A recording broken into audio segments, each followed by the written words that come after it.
ओम शांति। कल हम किसी कारणवश आपको मुरली नहीं सुना पाए, इसका हमें खेद है। अब आज हम 7 तारीख की ही मुरली चला रहे हैं। शिव भगवान बाज कि बाबा ने कहा तुम्हें अब अविनाशी ज्ञान रत्न धारण करके फकीर से अमीर बनना है, रूप बसंत बनना है। आत्मा रूप भी है और बसंत भी है। कार में शरीर में आते कार करते बसंत हो जाती है। फिर बाबा ने कहा कि तुम्हें इस संगम युग पर कौन सी शुभ भावना रख के पुरुषार्थ की यात्रा में तत्पर रहना है। कौन सी भावना हमें रखनी होगी कि हम नहीं बनेंगे तो कौन सतो प्रधान बनेगा। हम ही थे कल्प पहले वाले, हम ही बन रहे हैं और हमें ही बनना है। ऐसे नहीं कोई तो सतो प्रधान नहीं बन जाएगा। ये भी नहीं कहना है क्योंकि बाप आए ही हैं वर्षा देने, शक्ति देने, तो हम पुरुषार्थ कर फिर बाप से वर्षा लें, उसकी सर्विस पर सदा तत्पर रहें तो ताकत भी मिलेगी। तो हम भी बनेंगे और जो आत्मा सब, क्योंकि लास्ट सो फर्स्ट में जा सकती है।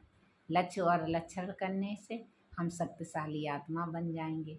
तो हमें लक्ष्य और लक्षण भी धारण करने होते हैं और इसी अवस्था पर हमें अपनी प्रवृत्ति मार्ग में रहते हुए घर गृहस्थ को संभालते हुए कमल पुष्प भी बनना है। इसलिए बाबा ने कहा कोई धर्माऊ निकालते हैं तो एक जन के लिए धर्मशाला आदि बना देते हैं। हम तो यहाँ पर तन मन धन सब कुछ लगाते हैं।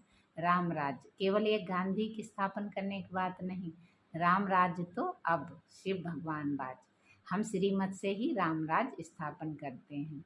ज्ञान की धारणा कर श्रीमत चल अपने विकारों का दान करते हैं, काम क्रोध लोभ मोह को छोड़ते हैं तो हम श्रीमत से हम भारत को स्वर्ग बनाते हैं।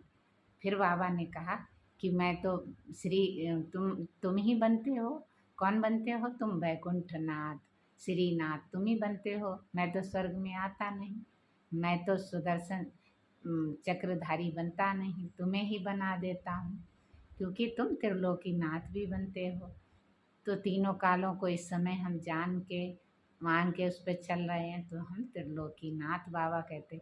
इसी समय 8 सतयुग में जाने वाली श्रेष्ठ आत्माएं भी इसी पुरुषार्थ से बनती हैं। तो ये पुरुषार्थ शिव भगवान अभी करा रहे हैं। हम आकर के पवित्रता का, सुख शांति का, आओ हम मिल कर के एक संगठन, एक शक्ति में सब आत्माओं को बांध